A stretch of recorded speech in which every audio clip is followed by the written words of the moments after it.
thousands of protesters rallied in New York, Washington, and other cities across the US for a second major round of demonstrations against Donald Trump and his hardline policies. Many, in fact, took aim at Trump's deportations of undocumented migrants. Protesters also voiced concern that Trump was threatening long-respected constitutional norms, including the right to due process. In fact, the chief organizer of these protests that took place over the weekend on Saturday, the group 5051, which is a number actually representing 50 protests in 50 states in one movement, they have said that some 400 demonstrations were planned across the US. For further clarity, joining us live from Washington, D.C. at the moment, Dr. Richard Benkin. Dr. Benkin, as always, thank you so much for your time. Now, political protests, as we are seeing, are becoming way more common in the United States. What would you say regarding the scale of these 50-51 protests? Are they unprecedented? Yeah. Well, first of all, thank you for having me on here. It's always a pleasure to be here. And yes, I think they are pretty much incidental. Before the protests, the organizers predicted millions would turn out.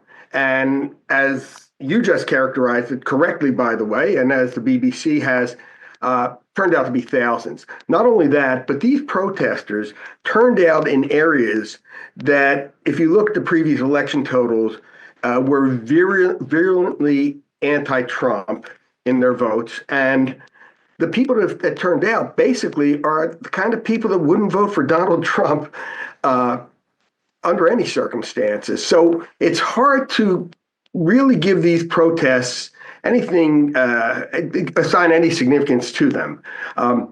I think the other problem we have is that for a lot of the people who oppose President Trump, they really don't know how to respond to the fact that a majority of voters last November voted him into office, and the issues that you've mentioned, especially, for instance, deporting illegal aliens from the United States, are immensely popular with the American citizens. As far as, is something done correctly or incorrectly, legally, illegally, in compliance with the Constitution or not, these things are so far from being adjudicated in what we have as a triple-tier legal system for federal litigation, that right now it's only a charge being made by people who don't like what President Trump is doing.